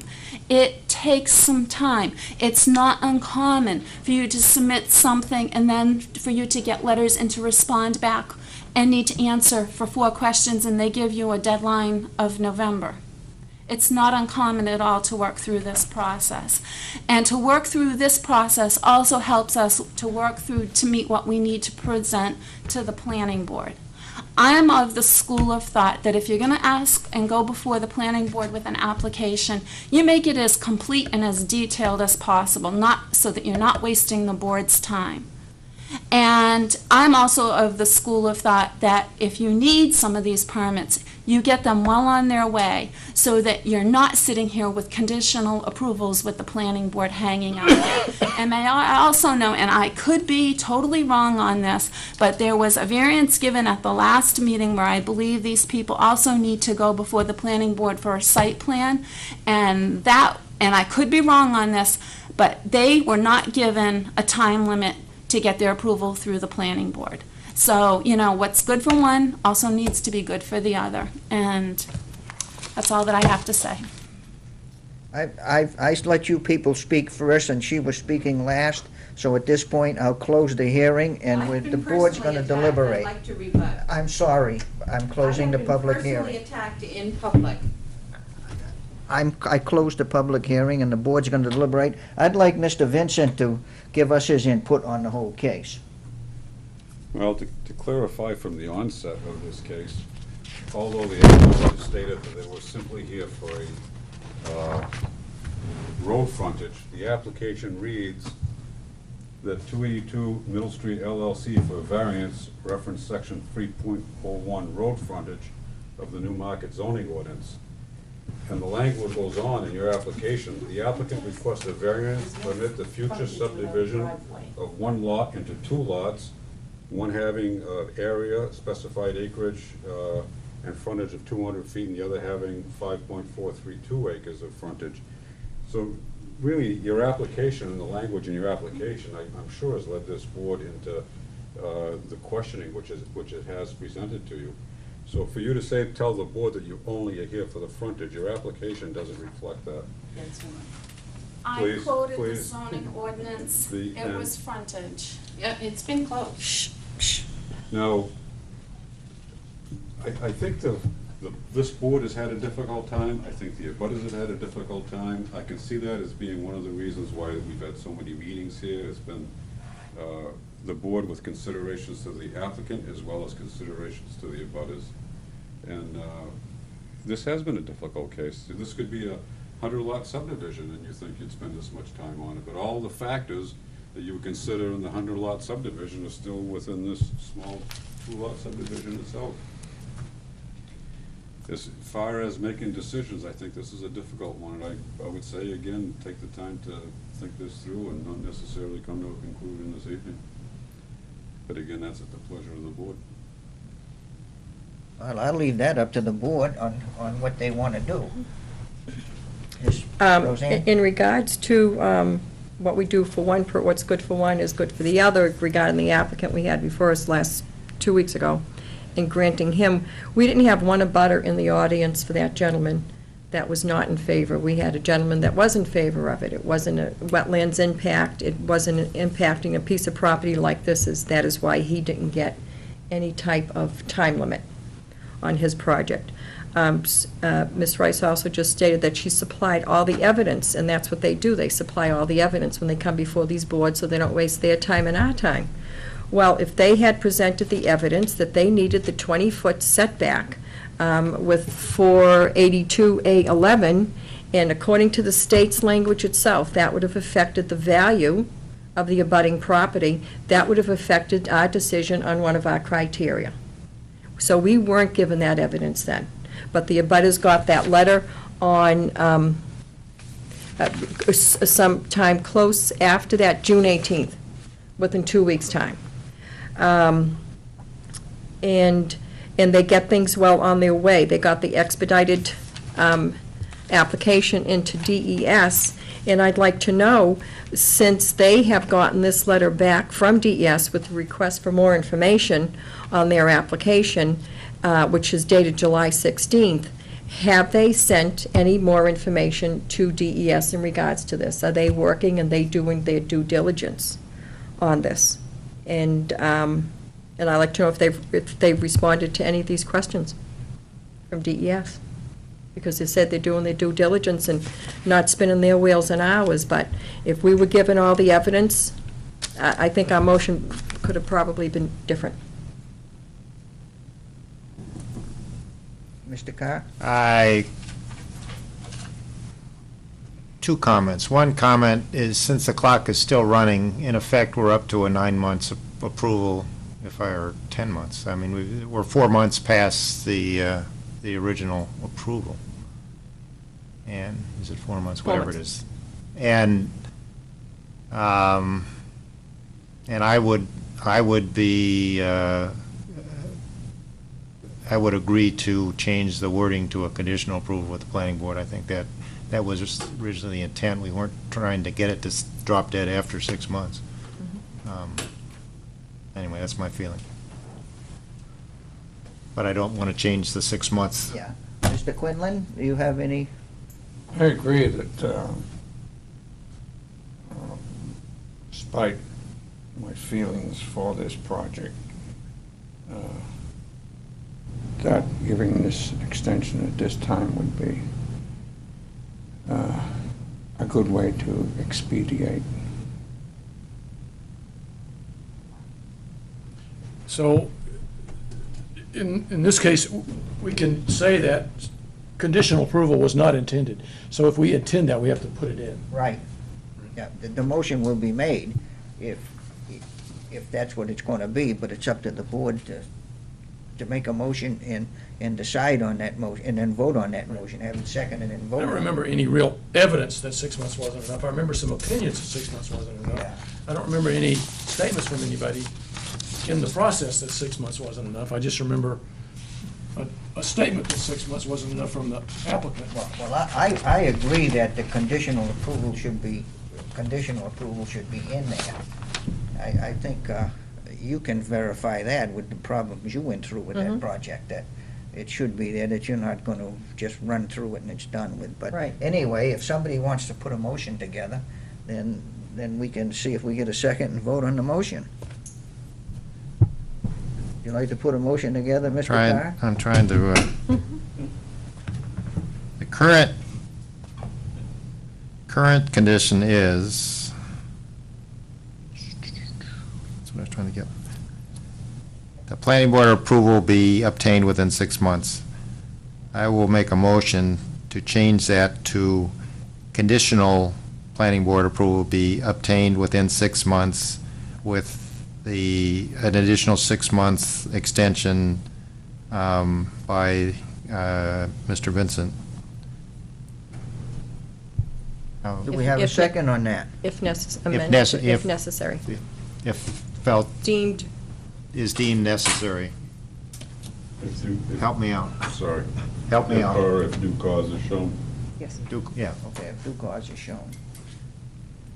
And should the board stipulate what due cause should and shouldn't be? I leave it to your judgment. All right? I that- think due is that diligence to acceptable? the planning board. Yes, In DES. yes. Yeah. Okay, but who's going to decide what what constituted due diligence?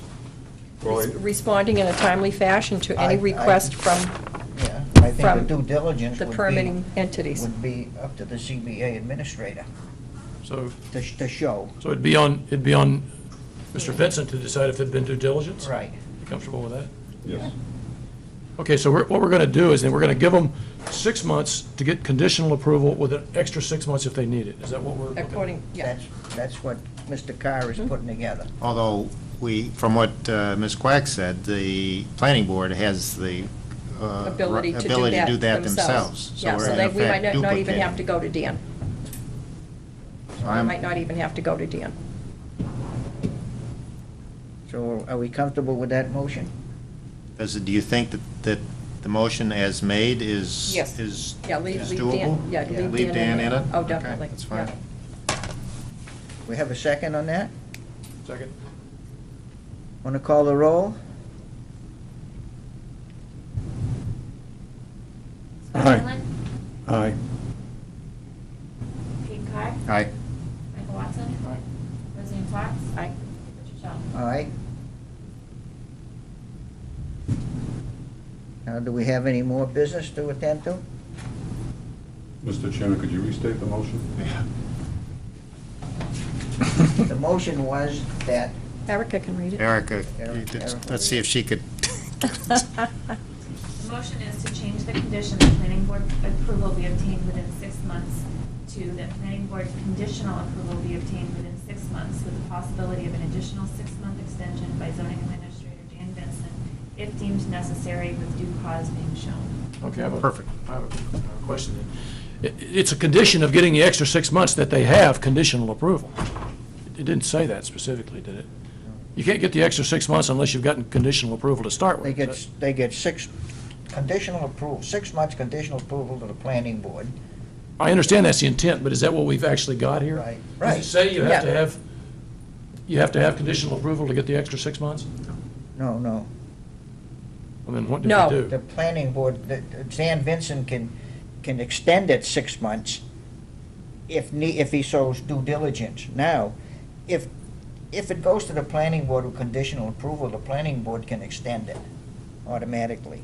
Okay, so, I mean, I'm really Well, they confused. just cover So the us. conditional approval is not necessary to get the extra 6 months? No. Well, not really, right? Well, let's make it clear, otherwise we're Should we gonna. have it in there just to cover us? It's how the motion is made. Yeah. I think we should be as specific as we can, planning just leaving board- ourselves open here for.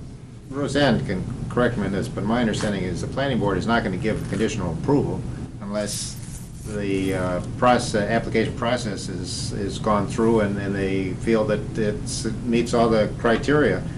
And then with the conditions being that they have to get approval from agencies, state agencies that they haven't received yet. But in order for the planning board to give that approval, they will have had to met all the criteria that they have before them.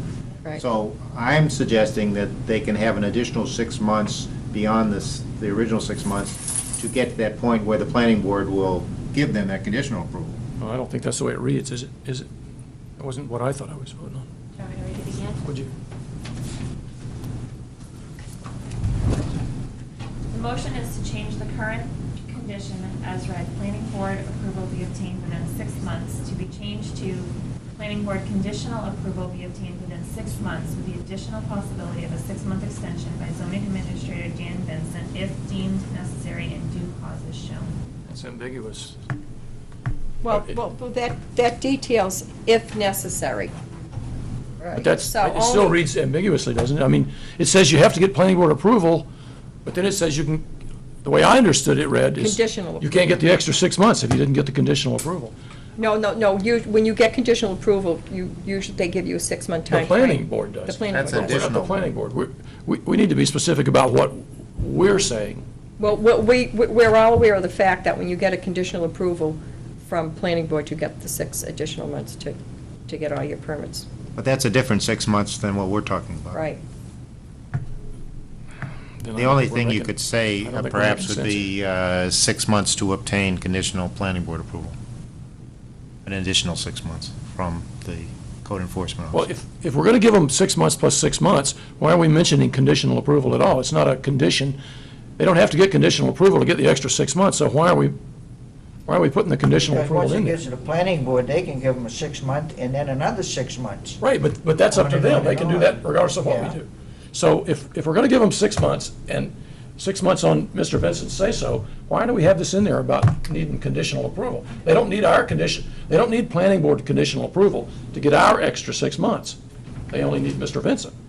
No, they need conditional approval from the planning board. They have to have that's the only people who can approve this project. Dan can't approve it. He can help the process Oh, okay. along. All right. So you're saying they have to have the, I think what, the To way go that further. it's worded is that the only time the 6 months would be appropriate to their request would be in reference to those matters with the planning board. Exactly. Right.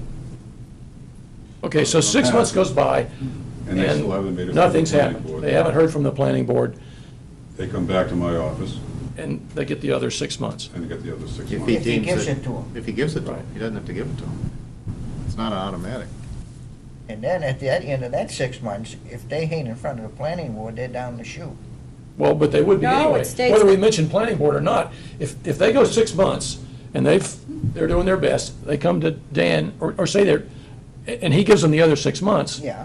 they didn't need to have gotten anything from the planning board to get that 6 months. No, they didn't. So why are we mentioning the planning board in here? The planning board can do what the planning board wants. Our condition is that they've met due diligence in the first 6 months to get the other 6 months from Mr. Vincent. They don't need to have done anything with the planning board, do they? This whole If they thing. do, we need to say that. No, the whole thing is leading up to planning board approval. And the only real change we're making is from a flat-ass approval to a conditional approval. Mm-hmm. That's the only That's the only change we're making. main. But they don't have to do that to get the extra 6 months. They have to get, I'm sorry to be dense here, but Yeah, that's they okay. have to be, then they have a year to get conditional planning board approval. Right. All right. But that's if they still have Only to if he show- gives them the other 6 months. Okay, so 6 months comes up. They don't have anything from the planning board. Right. And he says no. They're done. They're done. They're done. 6 months comes up, they don't have anything from the planning board, but they're still trying. He gives them the 6 months, they got another 6 months to get the planning board. Yeah. They don't get the planning board, they're done. Right. But he gives them 6 months only if they can prove that they've been doing their I due understand diligence. that. And then once it gets to the planning board, and the planning board goes through it, if they decide to approve it, they can give it a conditional approval, where it's approved, but conditional only to X, Y, and Z. So basically, they have a possible 12 months to get conditional planning board approval. Yes. My whole thought behind this, changing it from approval to conditional approval, is that they have to have conditional approval within 6 months. Well, we didn't say that. That's how I want conditional approval within 6 months. Because we all know that they're going to have extra time to get their permits through the planning board process of a conditional approval. And those are the main sticking And points? those are the main steps, there. Those are the main things that would hold Those back are the getting main points. So, formal- so that's gonna give them 6 months and another 6 months, a year, that's plenty. So then it's not reading- So then, I would, I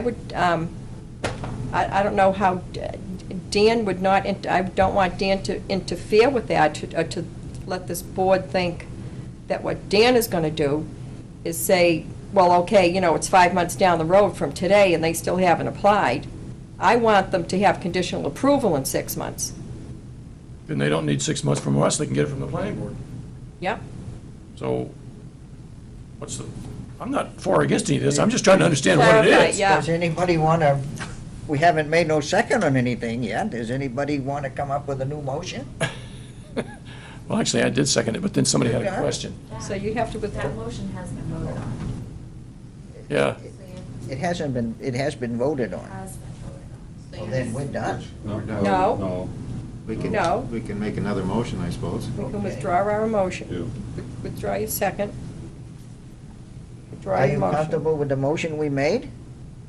We don't, any of us appear to agree on what it is. I'm comfortable with withdrawing it and restating it, because I think there, Okay. if there's, I want everybody to be on The same board. page? Yes. I just want to make sure we know what we're voting on, Do that's you all. want to withdraw it and make another motion? I'll withdraw it if somebody else will make another motion, make it, phrase it. I didn't have any problem with your motion, I just don't understand it. I just want to understand it. I thought I understood it, but I think it'd be plain enough if it was just that we have a condition, that they have conditional approval from the planning board in 6 months. you don't want to give the code enforcement officer the The flexibility. I think if we give him the responsibility of that, then that's giving them an extra 6 months down the road. How do you read it, Dan? I mean, do you... I think he should have the 6 months. If they have their Representing us. application in for the next meeting, I would say that they're following the practice was described as the project manager would do. Okay. If it wasn't in within the next month, I guess I would say, and ask the question, why wasn't it? Mhm. And if there was engineering that was not provided upon their request for the presentation to the planning board, I would ask for the information that they requested of the engineer to see if that was done in a timely. You want to see the correspondence? So it would not be a personal decision, certainly would be a decision based on the facts of presentation from the applicant to the associated trades necessary for the project.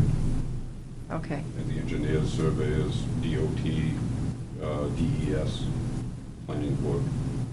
Well, I have to go back to my statement that also we've got this floating starting time.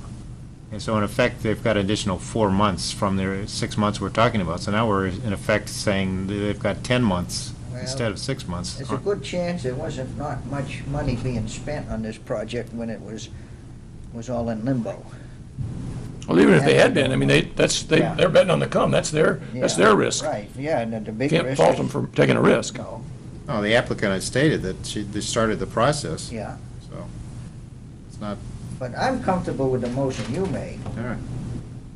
Now, if somebody wants to You withdraw comfortable a with that, motion Dan? and change a motion, are you comfortable with the motion that was made by Mr. Carr, And we're talking about 6 months for planning board approval and 6 months if needed. if needed from you? Yes, I'm comfortable with Okay. that. To get planning board approval. Yeah, Yes, right, Conditional planning board. conditional conditional planning. planning board approval. Okay, so they got 6 months to get planning board approval, and if they don't get it, they got Conditional. You have to say conditional planning conditional. board approval. And if they don't have it in 6 months, they can get another 6 months from Dan. Right, If that's what we're voting on, I don't have a and problem with and at that. the end of that, that's history. So we're talking about 2 clocks. One clock is wanting to get the conditional approval. Once conditional approval is obtained, another clock starts. Yeah. The only variable is If whether they needed. have 6 months or the potential of 6 plus another 6 to get the second clock to get started. Okay, Yeah. and can we have it read one more time? Just to, I just want to make sure what we voted on. The motion is to change the existing condition, which reads that planning board approval be obtained within 6 months. That be changed to that planning board conditional approval be obtained within 6 months, with the possibility of 1 6-month extension by code enforcement officer Dan Benson, if deemed necessary through due causes shown. To receive conditional planning board approval?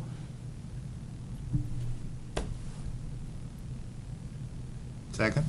You want to go with that again? Well, we voted on it already, didn't we? Yeah. Okay. Well, Okay, all right, so then I rescind my rescind. So we're all comfortable with that, I assume.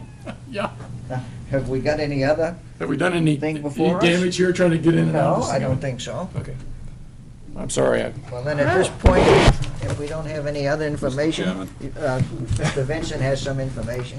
If we could go to this book Yeah? and read Chapter. 677-2. Page? It's page 541. Yeah. Have we created a situation where the aggrieved party has a right to appeal Appeal. this decision? The agreed party being the abutters, and I hope that you don't hit me with your chair. I don't see how. Please, excuse me. April, and Aaron, could you sit for another minute? We got some more discussion. Thanks. Mr. Vincent was asking a question under 677-2. Yes. The question I have is, under this decision of the board, has the decision created a aggrieved party which has a 30-day appeal process available to them on this board's decision? It appears that they have. I would think so as well. Huh? I would think so as well from reading 677-2. Yeah. Yeah. It's a rehearing appeal.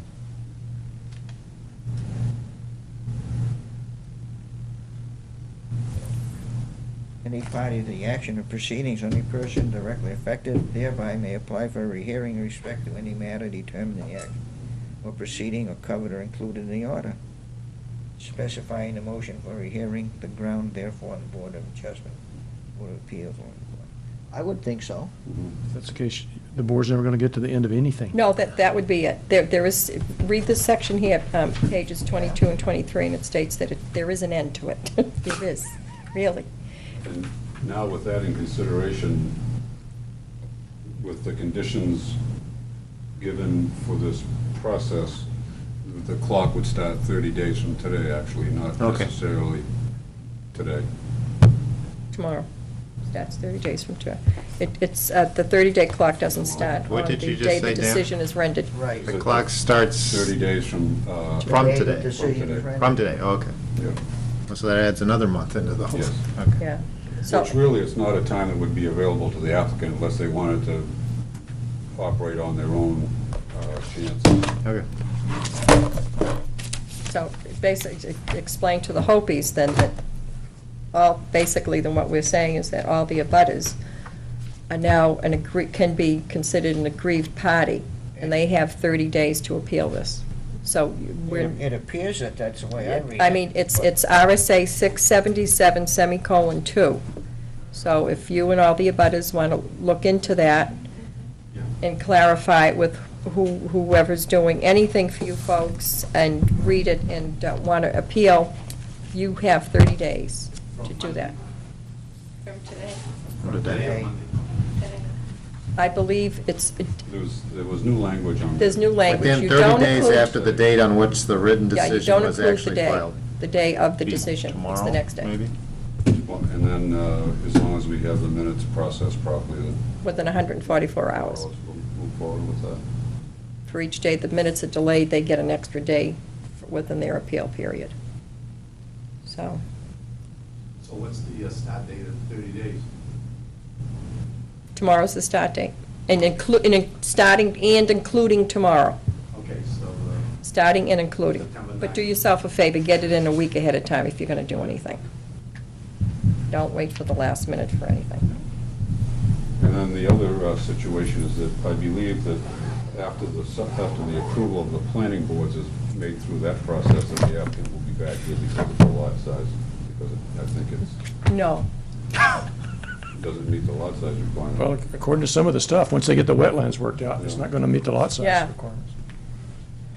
We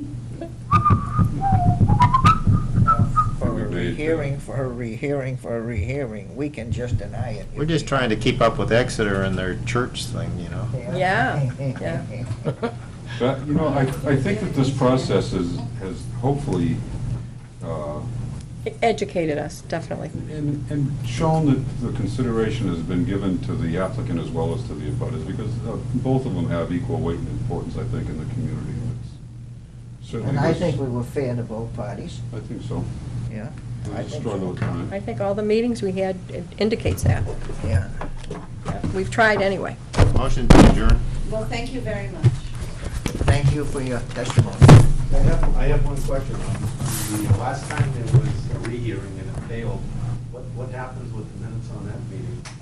Does somebody write minutes saying? Oh, yeah, every minute will, every meeting has minutes. Right, but I mean, the one where it failed, does that come out of a record or something? It failed because there was no decision made on the There was a tie decision and ties. tie vote. There was no decision on why it failed. They have to write you That have was to what write August- a reason why you voted against it if it fails, and nobody I did. think it was. And that was August 18th, so you can get those minutes. They were August 18th, if you want those. Could you pass that back down to Mr. Clemens? I restate, motion to adjourn. Need a second? Second. All in favor? Aye. Hopefully, sure, minutes.